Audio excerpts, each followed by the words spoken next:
이번 차시는 웹페이지 구조에 대해서 알아보는 시간인데요. 강의 자료는 슬라이드 한 장입니다. 이거 보시면은 제가 파이썬 공식 사이트를 들어왔잖아요.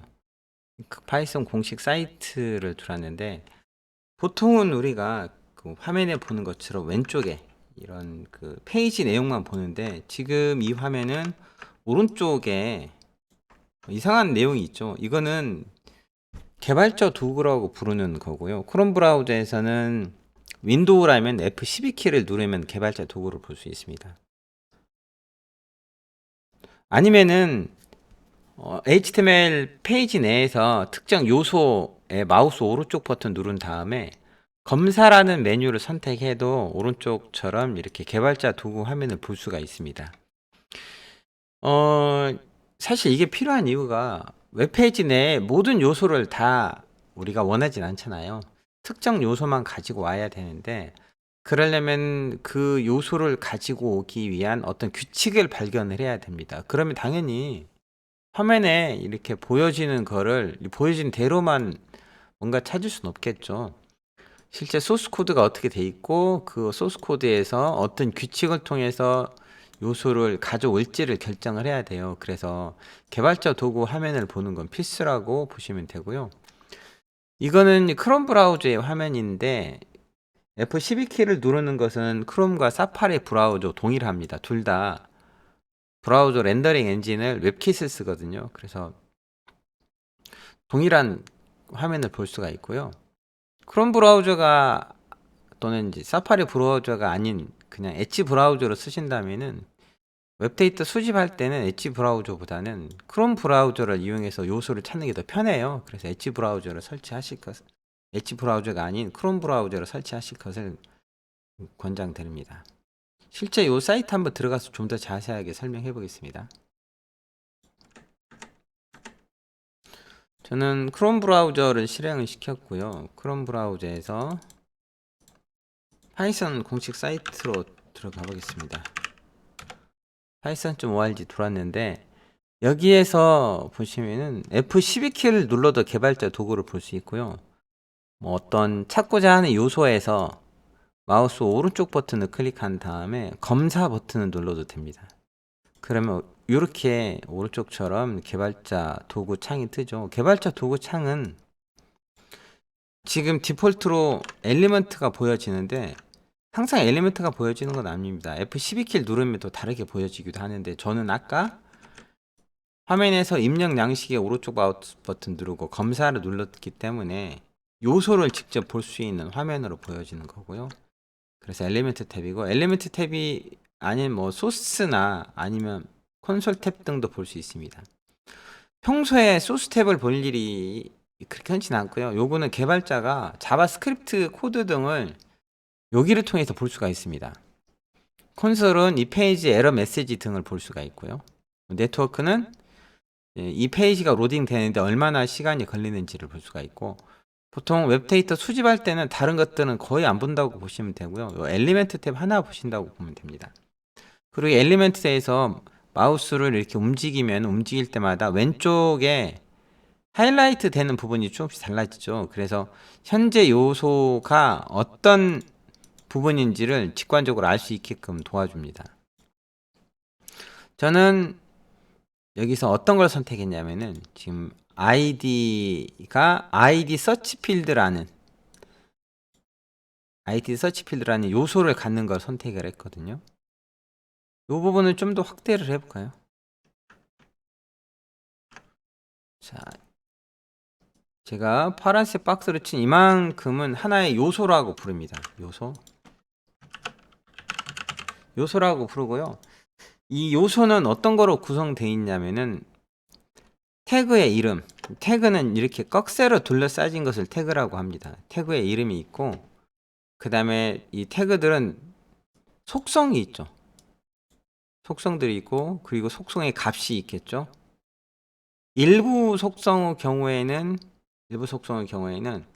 속성의 이름과 속성의 값이 같거나 아니면 속성의 이름만 있는 경우도 있어요. 대부분의 경우는 이제 속성의 이름이 이렇게 값과 이퀄로 분리되어 있는 경우가 많죠. 근데 일부 태그들은 있죠. 일부 태그들은 태그와 태그 사이에 다른 요소를 가질 수 있습니다. 예를 들면은 화면상에서는 필드셋이라는 태그가 있죠. 아래쪽에 좀 가려지긴 했지만 필드셋이라는 태그가 있고, 이 필드셋 태그 안쪽에 뭐 스팬 태그가 있고 인풋 태그가 있고 이렇죠. 그럼 보통 우리가 어떤 태그의 바깥에 있는 태그를 부모 태그라고 부르고요, 그 안쪽에 있는 태그를 자식 태그라고 부릅니다. 자바나 C++에서 부모 자식 그 관계하고 좀 다르죠.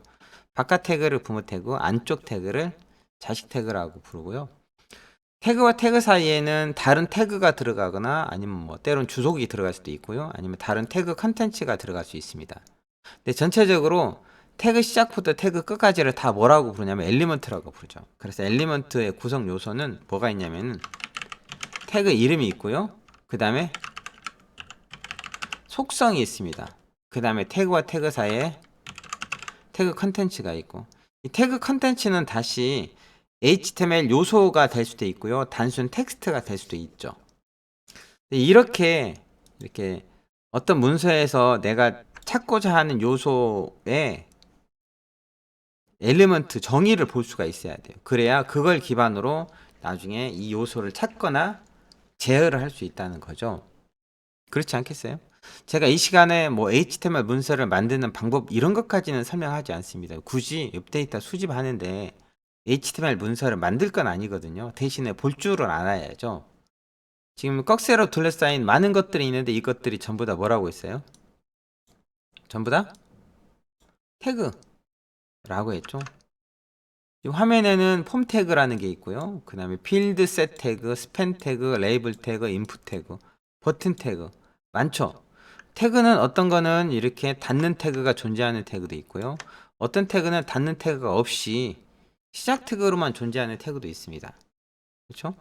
닫는 태그와 시작 태그 사이에 아무것도 없는 특별한 용도로 만들어진 태그가 있을 수도 있고요, 그리고 이렇게 클래스라는 속성을 가지고 있어서 이 클래스 속성에 의해서 내부적으로 뭔가 다르게 동작이 일어나도록 할 수가 있겠죠.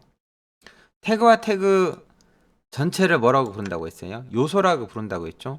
태그와 태그 사이에는 태그 컨텐츠가 있고요, 태그들은 이렇게 더 각각 다른 속성들을 가질 수가 있습니다. 자, 이렇게 해서 웹페이지 구조를 잠깐 살펴봤는데, 이 화면은 개발자 도구 화면이죠. 개발자 도구 화면에서 웹페이지를 내가 원하는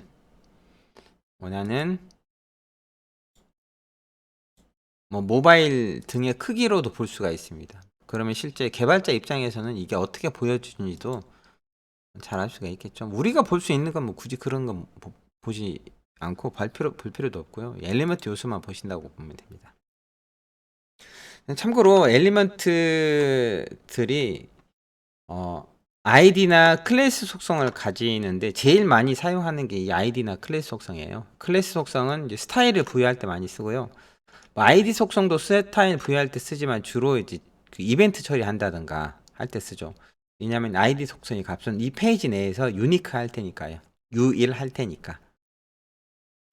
자, 이번 시간에는 웹페이지 구조에 대해서 직접 브라우저를 통해 확인해 봤습니다.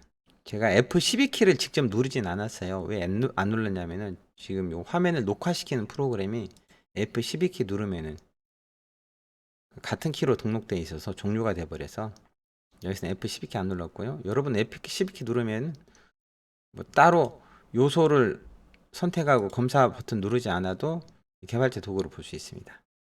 오늘 여기까지 하고요. 다음 시간에는 실제 파이썬 라이브러리로 데이터를 가지고 오는 걸 설명하겠습니다.